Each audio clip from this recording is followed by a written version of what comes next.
Hare Rama, Rama Rama, Hare Hare. A little louder, please. Hey, that's better.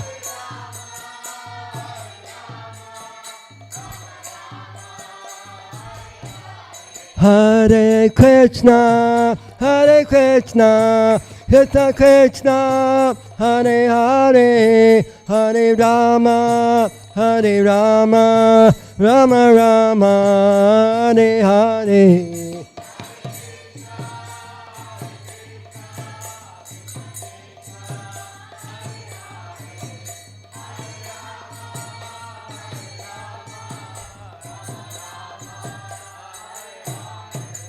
Hare Krishna, Hare Krishna, Krishna Krishna, Hare Hare, Hare Rama, Hare Rama, Rama Rama, Hare Hare.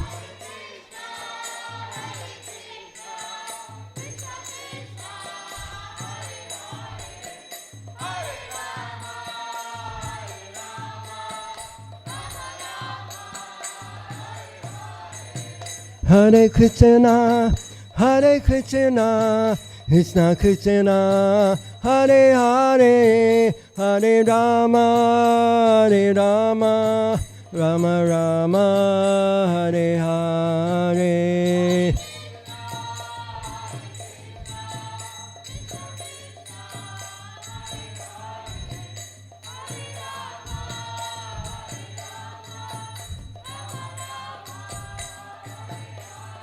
Nittai Gaura Haribo, Haribo, Haribo, Nittai Gaura Haribo.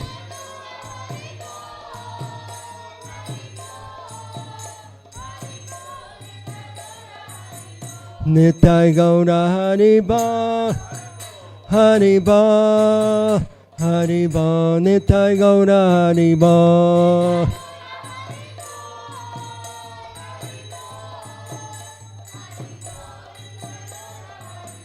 Hare Krishna, Hare Krishna, Krishna Krishna, Hare Hare, Hare Rama, Hare Rama, Rama Rama, Hare Hare.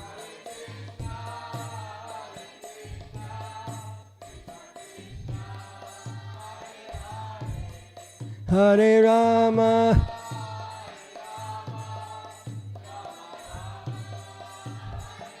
Jaya Prabhupada, Prabhupada, Jaya Prabhupada, Srila Prabhupada.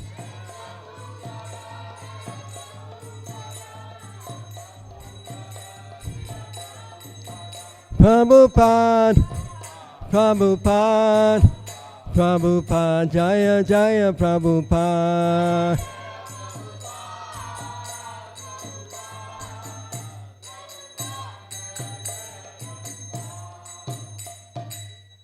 Go Premanandi, Hare Hare Bo.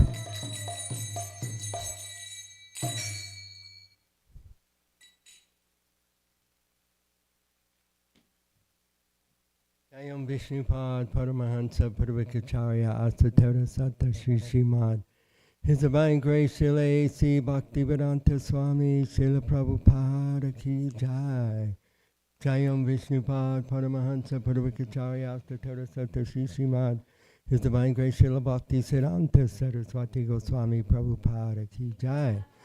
Ananta Koti Vaishnava Vrinda Ki Jai. Namacharya Srila Haridas Thakur Ki Jai.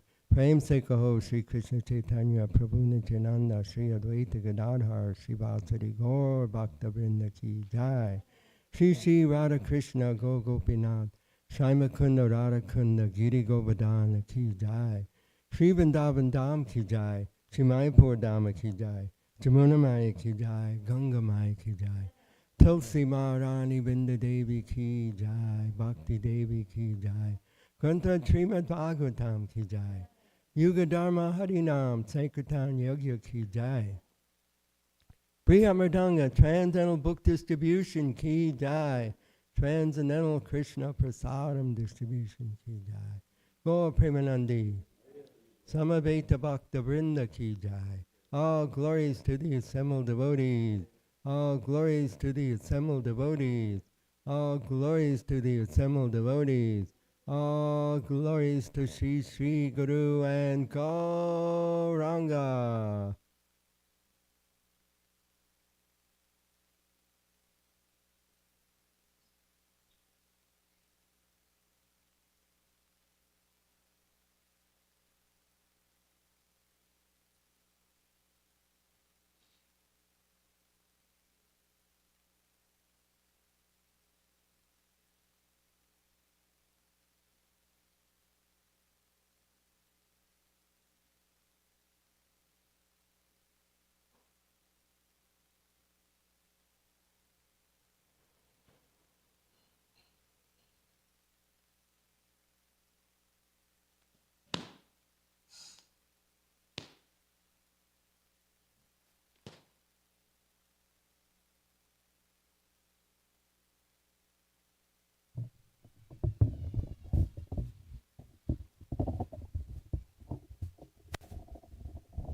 Hare Krishna. Welcome to Kali Chanchis.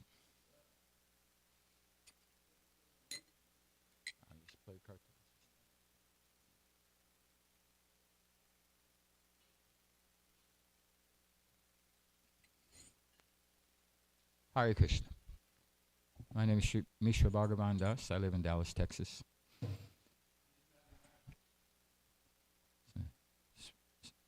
Try to spend half my time in Mayapur. Recommend it for everybody. If you haven't been to Mayapur, go to Mayapur. Bhaktivinoda Thakur says if you haven't been to Mayapur, human life has been wasted.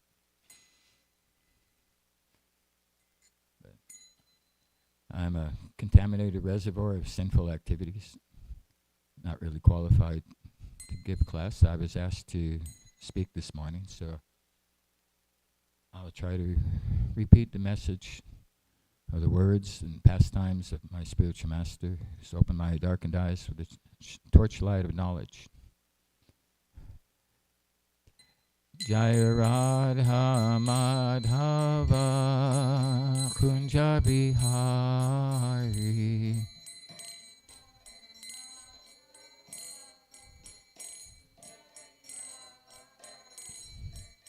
Gopi Jana Vallabha Givari Hari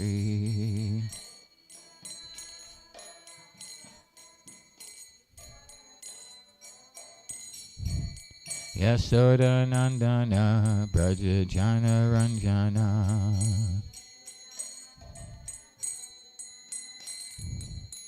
Yamuna Tira Vanachari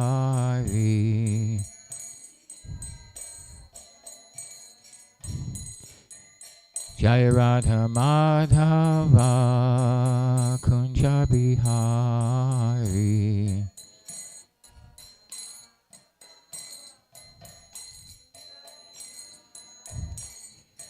Gopi Jana Vallabha Girivaridhari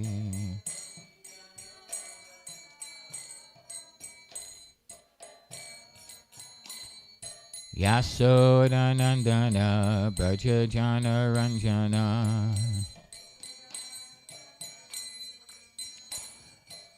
Yamuna Tira Vanachari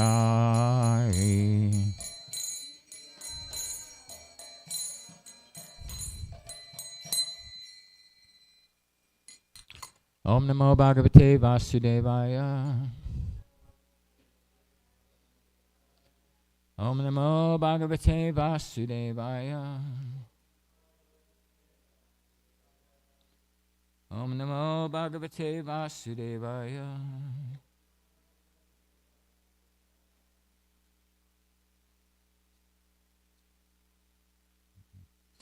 Reading from the Srimad Bhagavatam, Canto 10,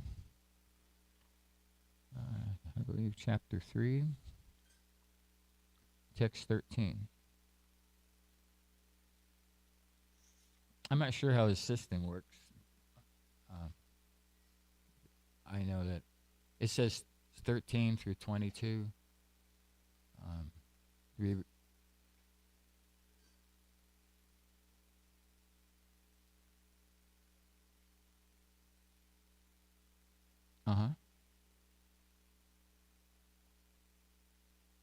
The focus verse. What's the focus verse?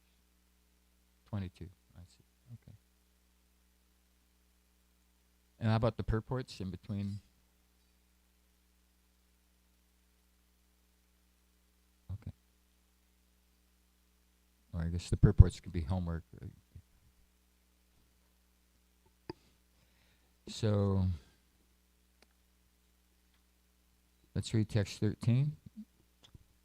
Shri Vasudeva Vacha Vidito Shri Bhavan Shakshat Purusha Prakriti Para Kevalanam Bhavananda Sarupa Sarabhuti Drik. Vasudeva said, "My Lord, you are the Supreme Person beyond material existence, and you are the Supersoul. Your form can be perceived by transcendental knowledge, by which you can be understood as the Supreme Personality of Godhead. I now understand your position perfectly." Within Vasudeva's heart, affection for his son and knowledge of the Supreme Lord's transcendental nature both awakened. In the beginning, Vasudeva thought, such a beautiful child has been born, but now Kamsa will come and kill him. But when he understood that this was not an ordinary child, but the Supreme Personality of Godhead, he became fearless. Regarding his son as the Supreme Lord, wonderful in everything, he began offering prayers appropriate for the Supreme Lord. Completely free from fear of Kamsa's atrocities, he accepted the child simultaneously as an object of affection and an object of worship by prayers. So I'll read the translations to 22. My Lord, you are the same person who in the beginning created this material world by his personal external energy. After the creation of this world of three gunas, sattva, rajas, and tamas, you appear to have entered it, although in fact you have not.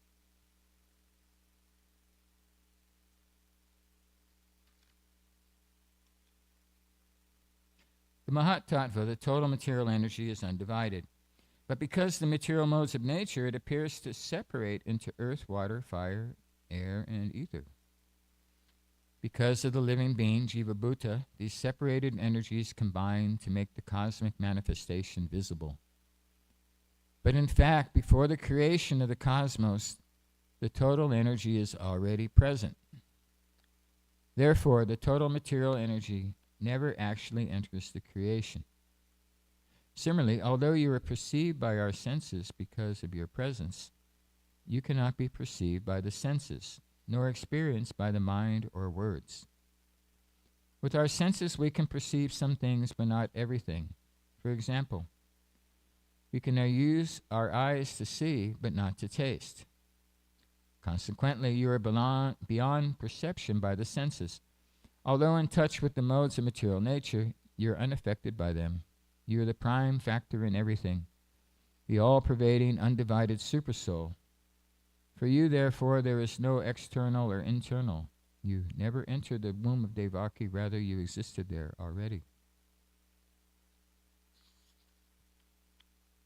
One who considers his visible body, which is a product of the three modes of nature, to be independent of the soul, is unaware of the basis of existence, and therefore he is a rascal. Those who are learned have rejected his conclusion because one can understand through full discussion that with no basis in soul, the visible body and senses would be insubstantial. Nonetheless, although his conclusion has been rejected, a foolish person considers it a reality.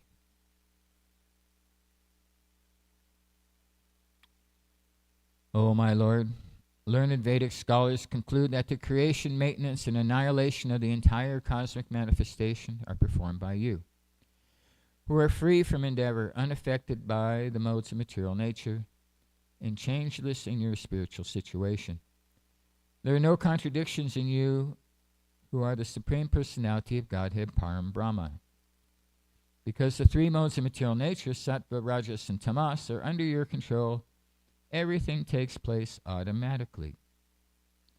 My Lord, your form is transcendental to the three material modes, yet for the maintenance of the three worlds, you assume the white color of Vishnu in goodness. For creation, which is surrounded by the quality of passion, you appear reddish, and at the end, when there is a need for annihilation, which is surrounded by ignorance, you appear blackish. O my Lord, proprietor of all creation, you have now appeared in my house, desiring to protect this world. I'm sure that you will kill all the armies that are moving all over the world under the leadership of politicians who are dressed as Kshatriya rules, but are factually demons. They must be killed by you for the protection of the innocent public.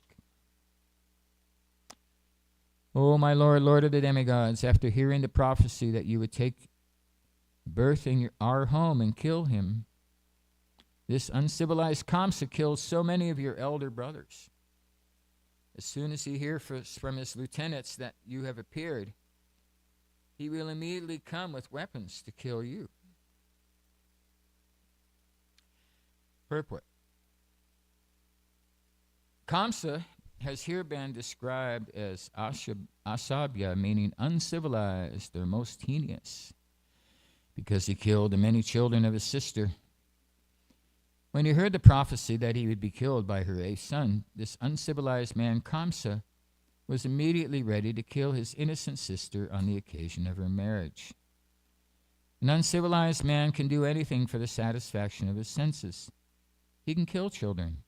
He can kill cows. He can kill Brahmins. He can kill old men. He has no mercy for anyone. According to the Vedic civilization, cows, women, children, old men, and Brahmins should be excused if they are at fault. But Asuras, uncivilized men, do not care about that. At the present moment, the killing of cows and the killing of children is going on unrestrictedly, and therefore this civilization is not at all human. And those who are conducting this condemned civilization are uncivilized Asuras.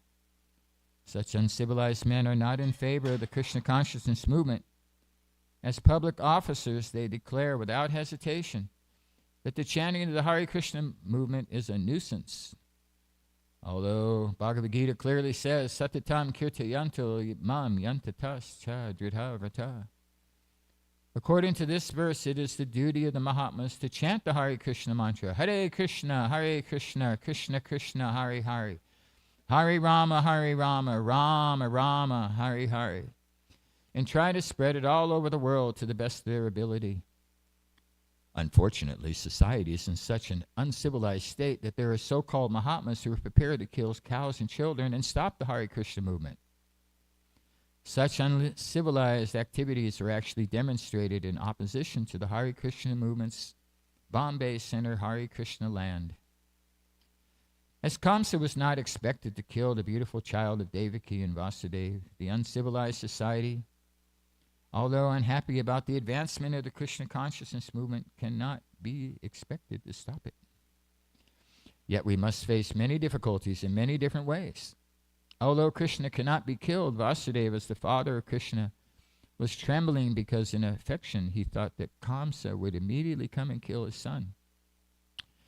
Similarly, although the Krishna consciousness movement and Krishna are not different and no asuras can check it, we are afraid that at any moment the asuras can stop this movement in any part of the world.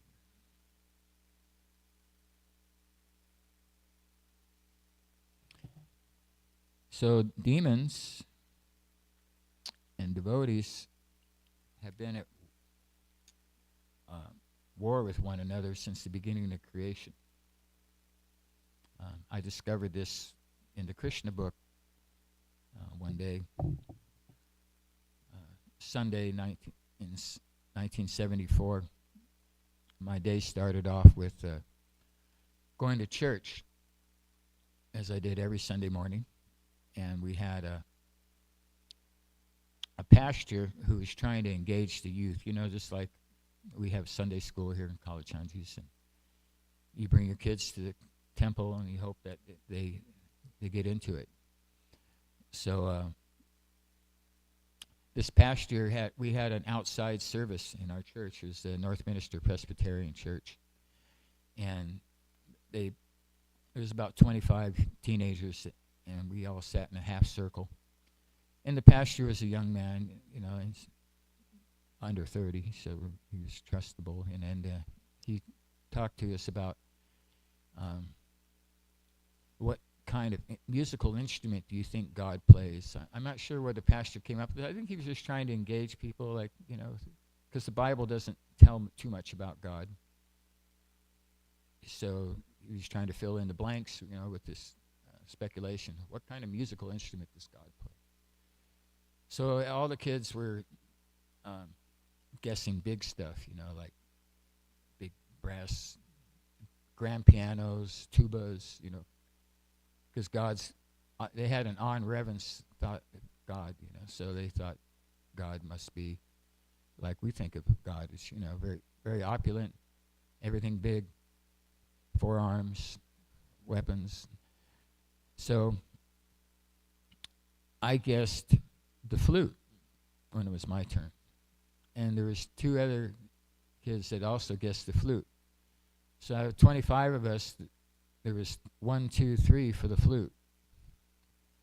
So that day after church, I decided that today's the day I'm going to go to this Hare Krishna temple. I had a little card that a devotee had given me in downtown Portland.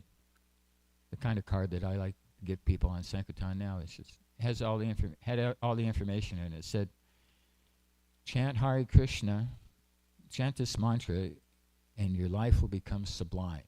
And then it had the Hare Krishna mantra. And I was like, sublime? I'd never heard that word. So I opened up the dictionary and found that it meant like in good order, worship. And so I tried it, Hare Krishna, Krishna Krishna, Hare Hare, Hare Rama, Rama Rama, Hare Hare. I tried it on the little card. And then I got out the map. Back in those days, we didn't have GPS, so you had to have a big map and find 2805 Hawthorne Street, where the temple was in Portland. So my dad let me use the car, and I drove across the town.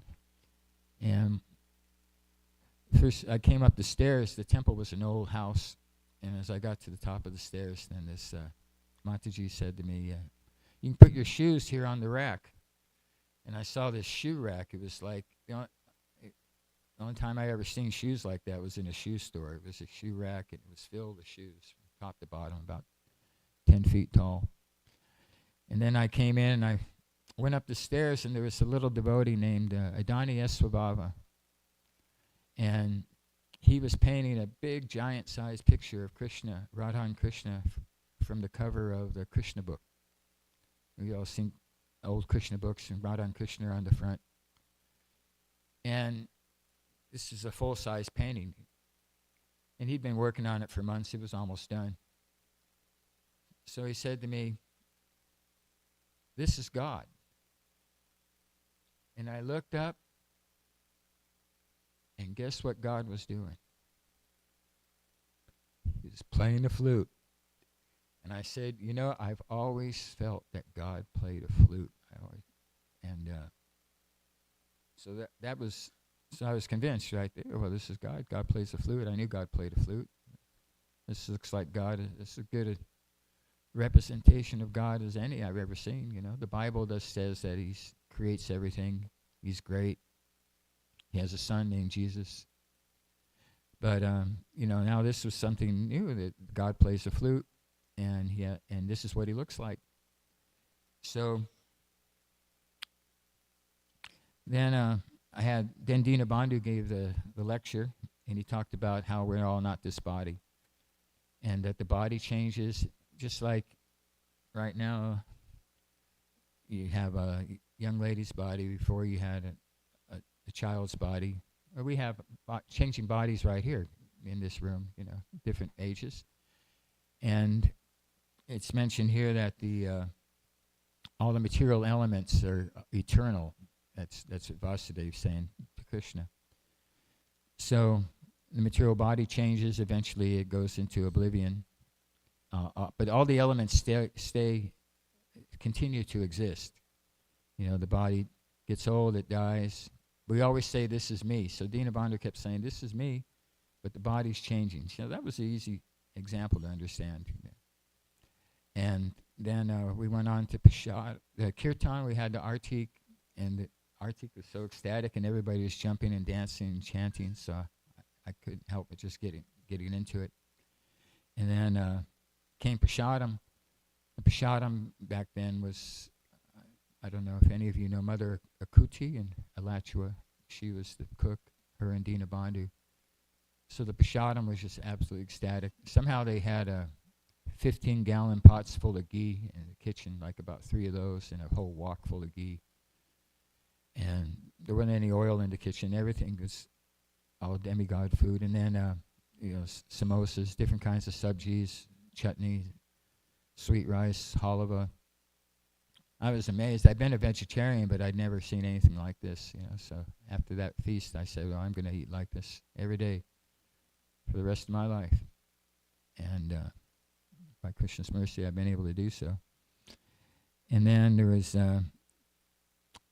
time to buy books. I got pulled into the gift shop by Mahi Bharta, and he loaded me up with a small stack of books, a Krishna book, Perfection of Yoga, and Sri Upanishad, and the Bhagavad Gita, which I paid $20 for, which was pretty good money back then. And then, so I took my books home, and I was so elated over my experience at the temple. So I opened it up to first the Bhagavad Gita, and I didn't get very far with that. That was Dhritarashtra Vacha was the first thing I tried to read. And I couldn't make any sense of it. It didn't have any vowels. It was a word without any vowels. It was D-R-T, what. So I closed that for the time being, and then I opened up the Krishna book, and the Krishna book was these pictures of this little blue boy killing monsters. And I was thinking, like he must be a superhero, because I'd grown up with comic books, especially Superman. Superman happened to be mostly blue. He wore some red shorts, but he had this blue leotards on, so he was this blue superhero, and he was saving everybody, and he didn't seem to have any personal desires. He was just trying to help other people, and I saw that Krishna was like that. He's a superhero. There's evil. This evil comes is ruling the world. Him and Jarasandhar, and Krishna and the devotees are being persecuted, being harassed. So when I read that in the Krishna, first thing I read in the Krishna book was that there's a battle between demons and devotees that have been going on since the creation. And I was thinking, wow, I never really noticed that. We have wars, and we have battles. We have leaders. but Prabhupada said that this is, was starting to divide it up into these two groups, devotees and demons. So we have in the 8th canto of Srimad Bhagavatam a big war between the devotees and demons, and it's kind of like drawn up, here's the demons on one side, there's the devotees on the other side. Shiva's fighting with the demons, Lord Vishnu is fighting with the devotees. And it's kind of like these two big armies. But it's not really the way it is here on earth. We have demons and devotees in different yugas. In Kali Yuga, the demons are very prevalent. There's a lot more demons than there are devotees in the Kali Yuga. During the Satya Yuga, there's a lot more devotees than there are demons. So when we talk about demons, the different demons that Kamsa sent were all these, Bakasura and the Trinavarta and Vinukasura. There was all these. There were all these different monsters, that, and then Krishna would defeat them, and then everybody would be safe. But today's world, we have demons by quality, and demons by quality that they're bewildered by false ego, strength, pride, lust, and anger. The demons become envious of the Supreme Personality of Godhead, who is situated in their own bodies and in the bodies of others, and blasphemy against the real religion. So the demons of today have the same sentiments towards the Hare Krishna movement as Kamsa did about Krishna. The other day, Mathuranath was pointing out to me that the mainstream media has news all the time, news about the Beatles. The Beatles are really being pumped up as the in history as the great rock group that changed the music industry and the world in so many ways. But they delete anything that has to do with Hare Krishna. George Harrison's whole relationship with the Hare Krishna people. Mathuranath pointed out that it's conspicuous by its absence. That we know from the devotees' history, just like where every morning we read this history of Mukunda Maharaj about Srila Prabhupada. There's so many biographies. Tamal Krishna Maharaj asked us to read 5 minutes a day, Prabhupada's pastimes at 5 in the morning. And when we're reading about how the devotees are going to meet the Beatles, this is coming up in the next few chapters. And then George Harrison of the Beatles became a full-time devotee. Chanting his rounds, he made a record called Living in the Material World that was verbatim Bhagavad Gita philosophy. The Lord loves the one who loves the Lord. We have to get out of the material world by Lord Sri Krishna's grace and get out of this place. And that song, Living in the Material World, used to be on the radio, but it's never on the radio anymore.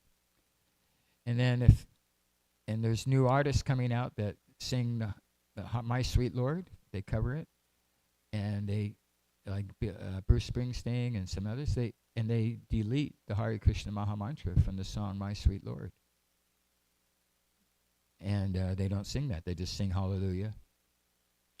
So at first I was kind of upset about that, but then I thought this is actually a glorification of the holy name. For instance, when the Hare Krishna Maha Mantra came out as from Apple Records in 1969, it was quickly spreading all over the world. They had the Hare Krishna Mantra. It was even playing in some of the communist countries like Yugoslavia. It was on the radio. It was top 10 in London, Australia, all so many places. But the people running America did not allow the Hare Krishna Maha Mantra to be released, and it was not allowed to be played on the radio in America, even though it was being played in the radio all over the world. So today's demons, they are very much afraid and angry with the Hare Krishna movement. It represents, ISKCON represents Krishna today, and especially in the form of these books, where Prabhupada is personally present and he's still preaching. And Prabhupada is, the demons, they're not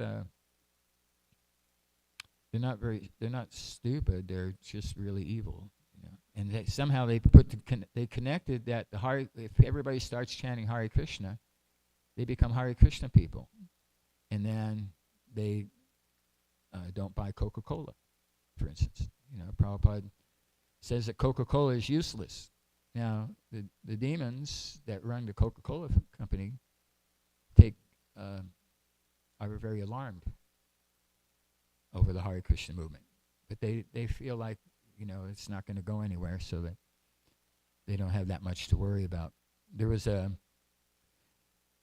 book in 1974 called None Dare Call It Conspiracy. None Dare Call It Conspiracy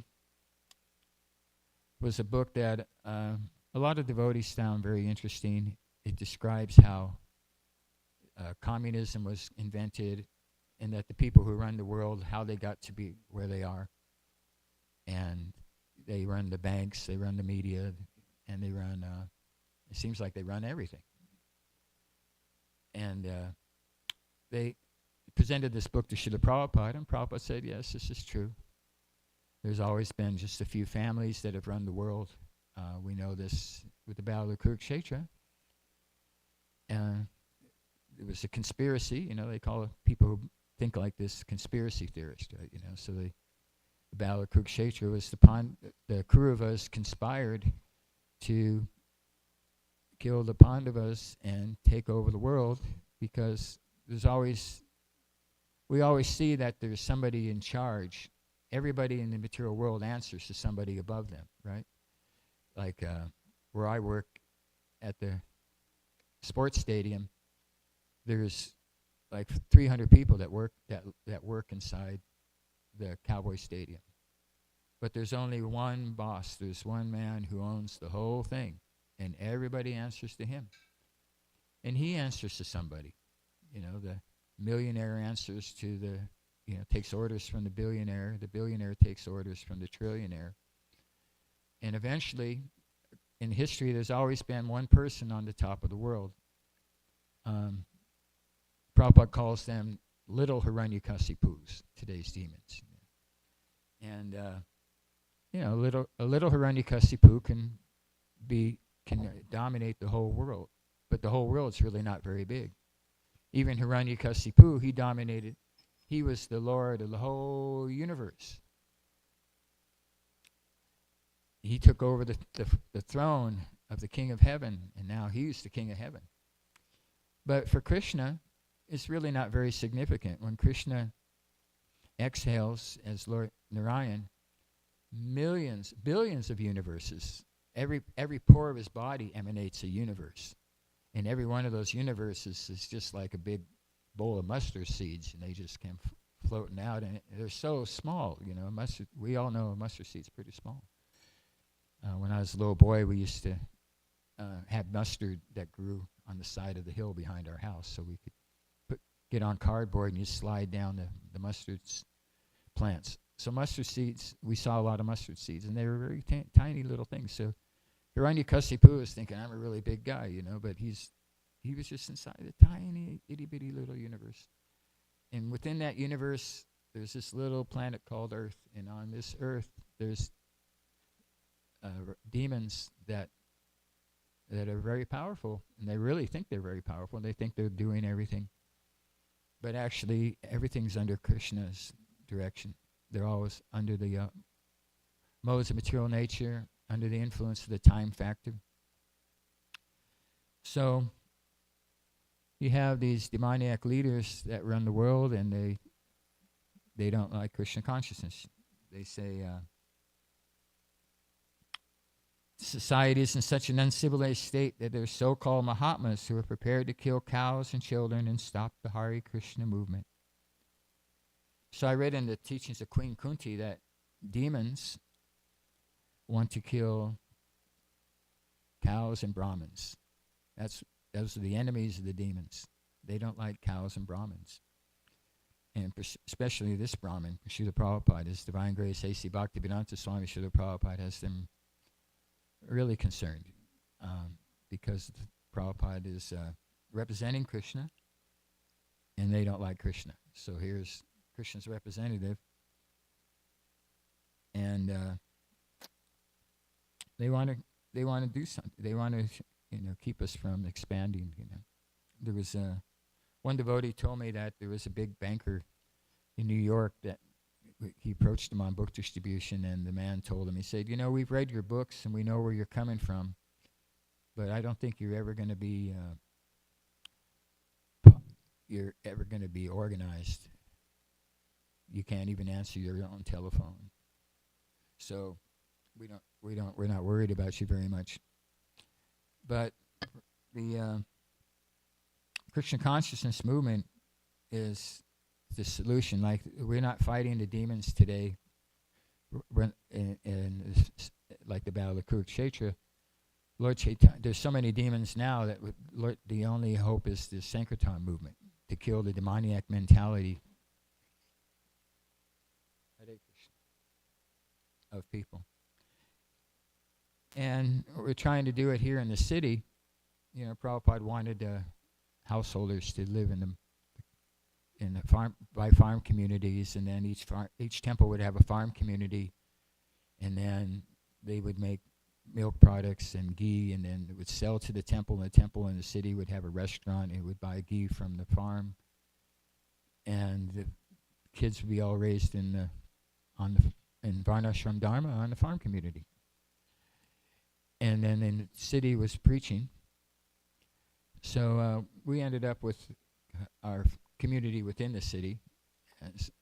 So, we have land, but, the way things are, we just can't economically handle leaving the city and going out and growing food and taking care of cows. I think we're going in that direction, but it's there's a lot of work to be done there because we're so caught up inside the modern materialistic civilization. What Prabhupada calls this a soul-killing civilization. It's run by demons and that do all kinds of unbeneficial, horrible acts meant for the destruction of the world. Okay, so that's how Krishna describes these people. So that's a very precarious situation, right? You got people running the world that like to engage in unbeneficial, horrible acts meant for the destruction of the world that they're supposed to be responsible for taking care of. There was in 2019, March 2019, I was in Mayapur, and I was chanting my japa in the household area. It's just kind of nice, there's this, if you go into the ISKCON household area, then the local guests don't go in there, so it's real quiet, and it's got a nice park, and I was chanting rounds, and this Australian devotee comes up to me and starts telling me about the demons running the world, and that in 1 year they're going to unleash a man-made virus all over the world, and they're going to kill millions of people, and they're going to lock people in their houses, and they're going to stop all travel, international travel, and then they're going to make everybody take this vaccine. And I was like, well, Prabhu, I think you're too much into this conspiracy stuff. There's some pretty, the government's not going to invent a virus and kill everybody in the world. The government's supposed to protect people. That's, their job is to facilitate the citizens and take care of the citizens. And he said, no, these demons are they're gonna poison everybody in the whole world. You watch. And I was like, okay, Prabhu, well, maybe you need to read a little bit more Prabhupada's books, and get your mind off these things. But sure. Then 1 year later, sure enough, it was the coronavirus spread all over the world. All the temples were closed. And then it became a controversy. Some of the devotees thought we should keep the temples open. This is to fight the demons. And other devotees said, well, no, we have to cooperate with the government. We have to be part of society. And anyway, if you did try to keep a temple open, then it would have gotten pretty rough. There was some churches in Canada that tried to stay open during Corona. And they got arrested, the church locked up, everybody put in jail. The point is that the demons do unbeneficial things for that are really horrible. And they always try to present it as a good thing, that we're always benevolent, like medicines that make people sick. Prahlad Swami gave a good explanation about how the pharmaceutical industry run by demons makes, instead of curing people, they make people more sick. Like they'll have a medicine and they'll say,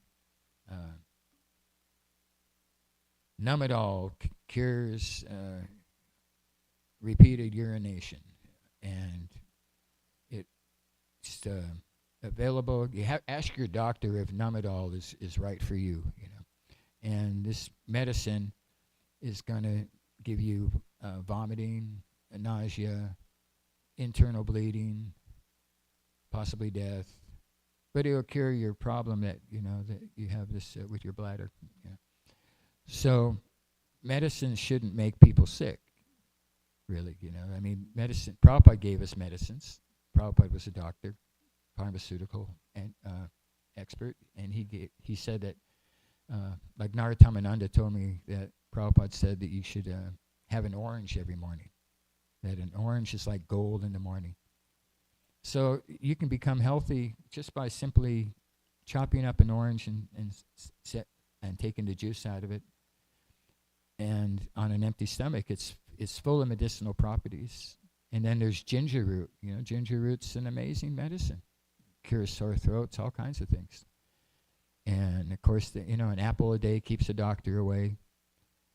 And milk, cow's milk, Prabhupada said it gives more brains. It gives longevity. It's a medicine. Ghee is a medicine. Prabhupada, there was a man that wanted to give some free medical treatment to the devotees in Bombay, and Prabhupada said that, well, it has to be Ayurvedic. We're not taking any of these poisonous medicines. So you have this. The demons say they put across these medicines as helping, but actually they make people sick. One time I worked at a conference full of scientists and doctors that create medicines. It was in a ballroom at a hotel, and I had a job. I was supposed to put these little microphones on their lapel, and then they would go up and explain the medicine that they created and the research that they'd done on it. So what they do is they create some kind of drug, and then they get 100 people to sign a waiver. They give them money, and then they sign a waiver saying that, whatever reaction, we're not responsible for. So then if you give the medicine to 100 people in the room, and they all take it, and if 25 of them just fall over dead right away, then the medicine is not approved by the Federal Drug Administration, the FDA. But if only 15 people take the medicine and die immediately, that's a passable score. So the FDA approves that. So we have all these medicines, and people take them to try to get well, but they get more sick. So, or the demons have given us disposable razor blades, disposable plastic. I mean, they know that by taking oil and turning it into plastic and then using it one time like we do, plastic spoon, and then we toss it in the trash. All this plastic's building up all over the world. Here in America, we have a system for getting rid of the plastic trash, that we have the recycle bin and we have the other bin, and the truck comes.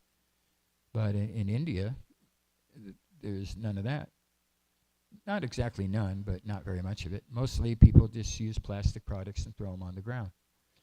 So the result of this is all over India, there's big piles of trash, even in Mayapur. So the demons, they present this as progress. This is great, we're going to. I remember when I was a little boy, I saw an advertisement for a plastic trash bag. It was like, you put the garbage in and then you tie it, and then it's all neat and tidy inside this plastic trash bag. Wow. So they gave us this plastic culture that's killing the world. There was a movie, the Wall-E movie, about the trash is caught up, and then they had this little machine that tried to take the trash and make it into little bricks so that you could still build houses out of it and stuff. But it just got out of hand, as time goes by. More and more trash. I was surprised when I heard that Prabhupada said that women's liberation, or the gender equality movement was created by demoniac men to exploit the women, which I was surprised. That didn't make sense to me at first, because women's what do they say? Gender equality. There's a gender equality thing that women are should be equal with men, and that they're rising. They're coming out of years of being, under the shackles of a husband, but now women have progressed. In 1975, we were with Srila Prabhupada in Chicago when a lady reporter was challenging Prabhupada. She said that you only have all your leaders are all men. She observed it, and she said that why don't you have any women as your leaders? And then Prabhupada said that, well, women have less brain substance than men. He used the example. He said that a Scottish professor had said, that the women's brains weigh a certain amount and men's brains weigh more. Or when we talk about brains, we talk about intelligence, like somebody's the brains of the operation. So the lady was taken aback a little bit, but then she was pacified by Prabhupada. Prabhupada was starting to win her heart. Prabhupada said that, it's like a young man when he's 16 years old, he can go out, and a woman, it'd be much more difficult for her, but a man can just leave the home at 16 and figure it out and work somewhere and travel around the world. But women need protection. They need to be taken care of. So, and then Harike, she jumped into the conversation and just, he said something about, well, you can't understand it because you don't have enough brains, and then that just totally blew her away. But and then she left. But before that, Prabhupada actually had her liking him, and then a year later, we were in New York, and Prabhupada brought up this incident that in Chicago it caused a great agitation when I said that men have more brain substance than women. But actually, this is a fact. And then he went on to stress how it's just a material thing. That intelligence is just a material thing, and it's not anything to do with a person's spiritual life. Like, for instance, the gopis, they are very always thinking of Krishna, and they're looking for Krishna in the forest.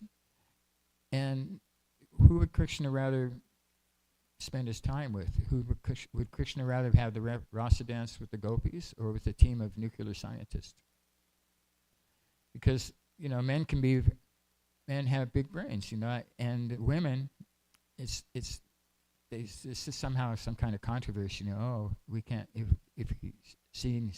you say anything that's not gender equality, then it's you're not with it. Like the other day in Sunday feasts, Mataji asked, a lady asked Mataji, what it says here that women can't be trusted. So what about that? Like they try to say, oh, Prabhupada says that women have less brain substance. That's so wrong. You have to reject that. But Prabhupada was actually just thinking that women just should be protected, and he says that no woman is happy without a good man taking care of her. And another time he says that independence is miserable life for a woman. Of course, in Kali Yuga, the men are so unqualified that, the women are unqualified. The women are all pushed into this career thing when they really like to be mothers. Like, if it's possible, it's so much nicer. Like Srinath Prabhu, I use him as an example. He's a really brainy person. He's super smart. He's got a lot more brains than I do. He knows everything that's going on in that closet with that sound system. He is a great engineer. He does big work, and his wife gets to stay home, and she's totally taken care of, and she doesn't have to have the brains, to build a house, pick out a car. With gender equality, a woman has no husband, and she has to fend on her own. She has to get a job. She has, like the human resource director at the company I work for, she has some kids from different men. She has to work 12 hours a day. She has no husband.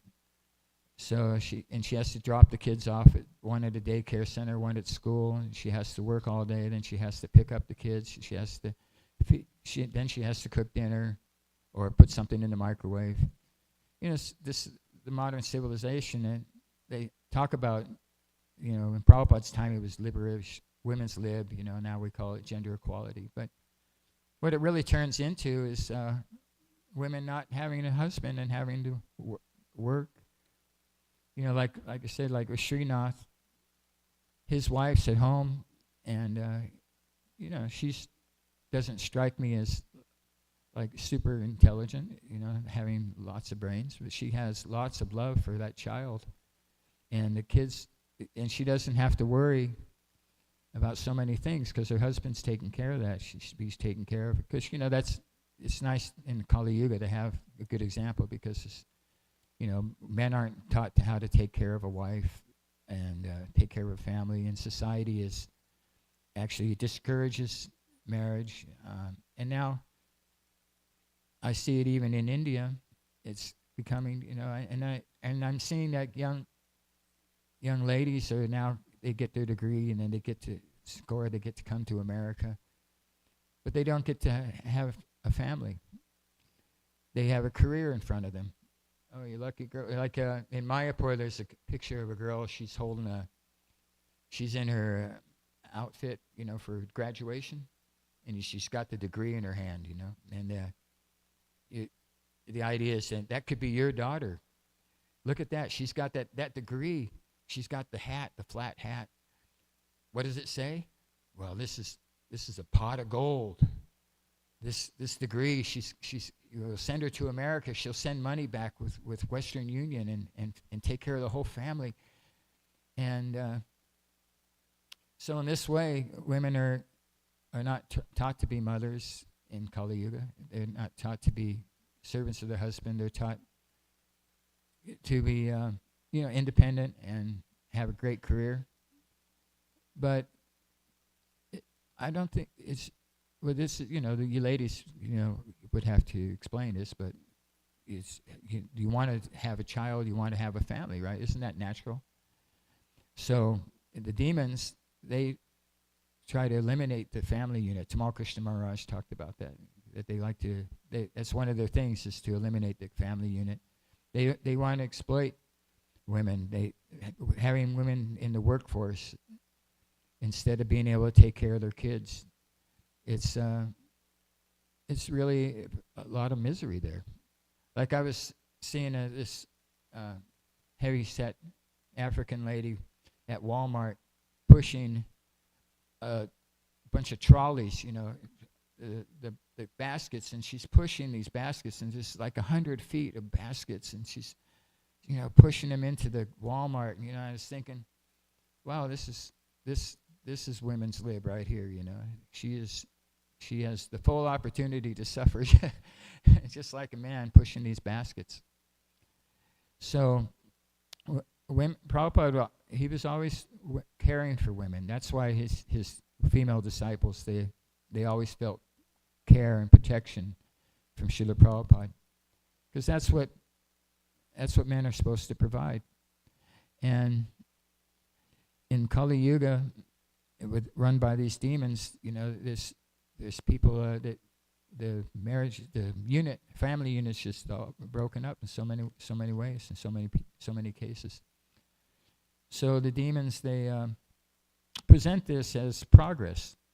Like the lady told Prabhupada, women are different now, they've evolved. They become heads of state, prime ministers in places and so on, And Prabhupada said that, they won't be happy like that. They'll be happy, when they're holding their child and raising their child and cooking for the family. They act like a woman's exploited if she's serving her husband and the children. But do you feel exploited when you're cooking for your family? When you're cooking for Krishna? No. So the demons, they present, that's another thing, they present like they're helping with that women, come across, now they're liberated, they're free, do anything they want. So, and then now the demons also present this AI thing, that's coming up, so that all of our jobs will be replaced by robots. So in this way, and then of course, Prabhupada uses the example of the atom bomb.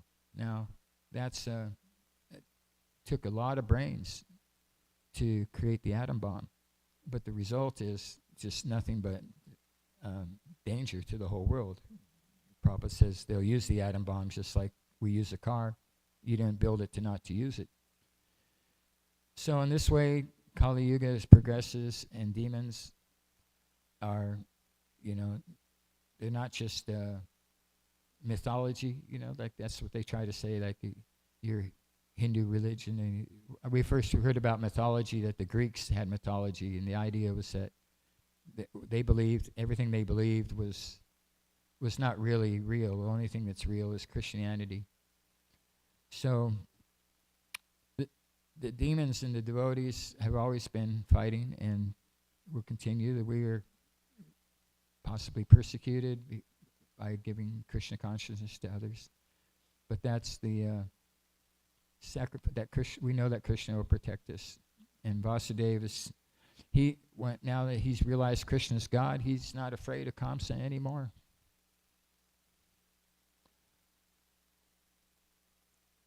Hare Krishna. Does anybody have any comments or questions about this?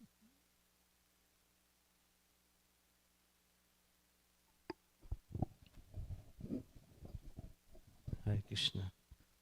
Thank you, bro. It was a wonderful class. And you pretty much remind me of Devamrit Swami. Just like him, you have your storehouse of so many stories. And they are not just stories.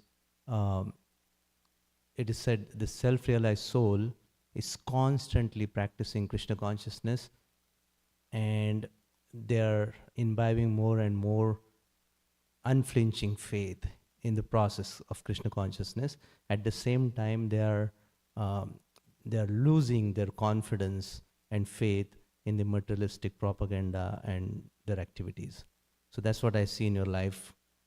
So many stories, they just don't come out just like that, because you've been practicing that every single moment. You are, as Jesus Christ said, while being in this world, you're not of this world. So that's what I see through your stories. Thank you very much. That's what I wanted to say.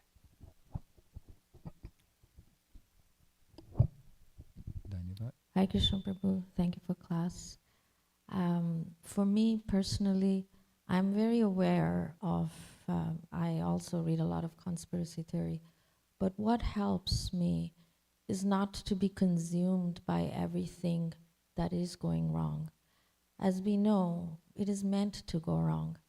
But what helps me is using my time and using every time I have to focus more on what Krishna is doing and how I can read these scriptures and how I can benefit and how I can take my time away from what all the demons are doing to what Krishna is doing. So because I have only this much brain capacity and only this much limited, as you mentioned, so what helps is not focus. Even getting a little sample, we know, okay, they are doing a lot of terrible things, but what can I do to stay conscious, focus, and serve? So reading the positives always helps me, because ultimately it doesn't matter what the demons are doing.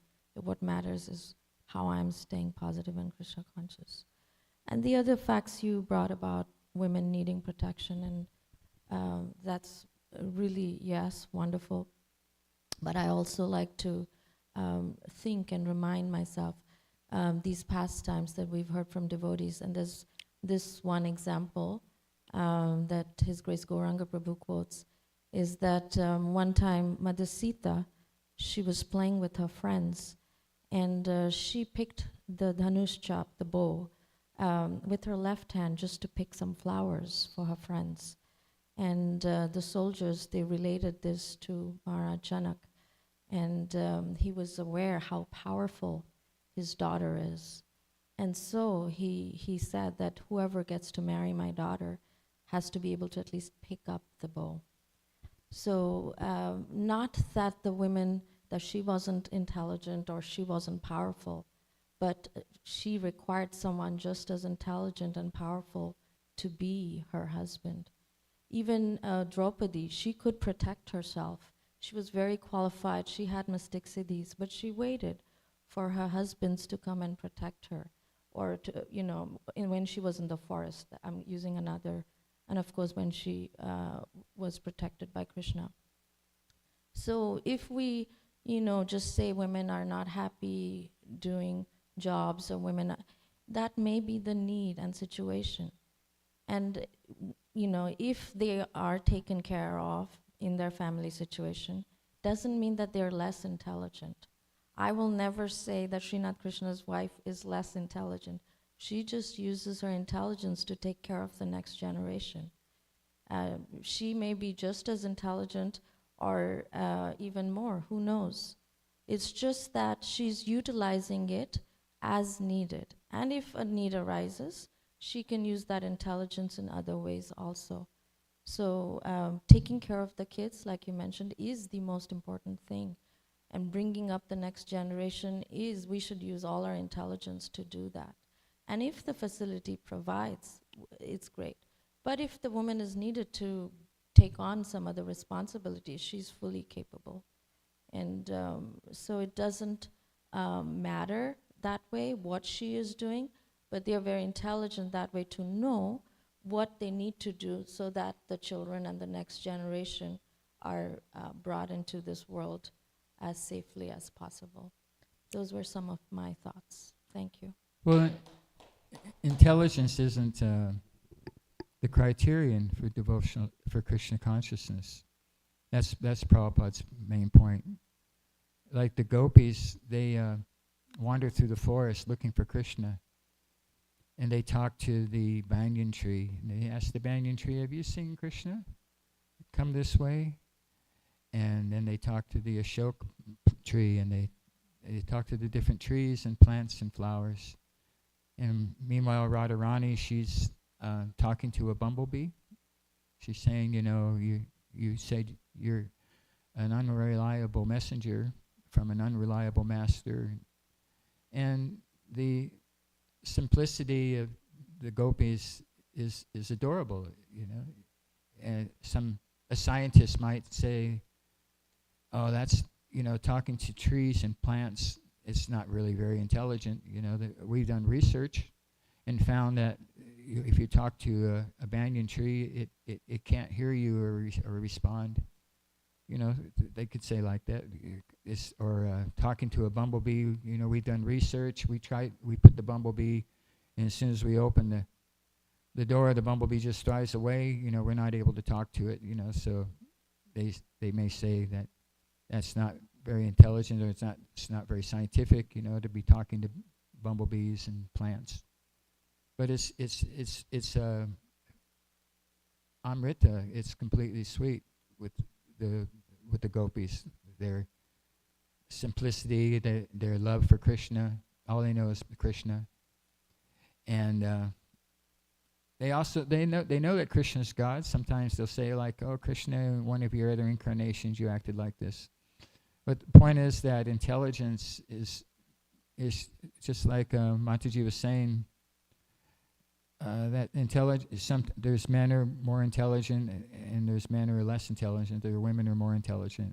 There are women who are less intelligent, more intelligent. Everybody has a brain. It's just a material thing. We all have some of it. And Prabhupada always quoted the greatest preacher is a 3-year-old girl that said Krishna is the Supreme Personality of Godhead. And intelligence, like the Brahmins and the Brahmins' wives. The Brahmins were very intelligent. They could decipher the scriptures, and they had a lot of brains, but they couldn't figure out that they should give some food to Krishna and Balaram. And their wives, they figured that out right away. So I'm not going to try and say who's intelligent and not intelligent. I was just telling the story of Prabhupada and that reporter and what he had to say on the subject. That no woman can be happy without a man taking care of her. That's a sentence out of the Bhagavatam. I'm not making this stuff up. And then I know that in Kali Yuga, there's so many exceptions. It's like there's the rule, there's exceptions to the rule. And in Kali Yuga, there's more exceptions than there are rules. But the main thing is bhakti and loving Krishna. And that's available for everybody, and it doesn't really matter what your intelligence level is. But as far as this women's lib thing, that's the sad part is that so many women have to work and don't get to have children, or if they have children, then they have to have somebody else is raising them. That's the thing that that made Prabhupada very sad. Like he walked by a lady. Secretary, and she was typing, and Prabhupada said, "So she's typing, does that mean she's liberated?" So real liberation is not men trying to act like women or women trying to act like men. It's developing love for Krishna and becoming free from the bodily concept. After all, we're not these bodies. That's sort of a starting point for all devotees.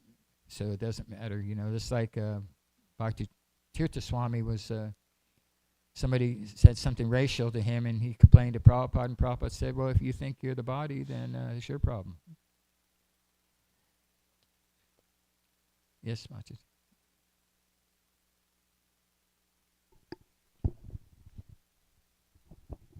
Hare Krishna Prabhu. Yeah, you were talking about conspiracy theories and that, and I was thinking that for some reason devotees, I don't know if more so than the general population, but devotees really seem to, a lot of devotees get into conspiracy theories for some reason or other.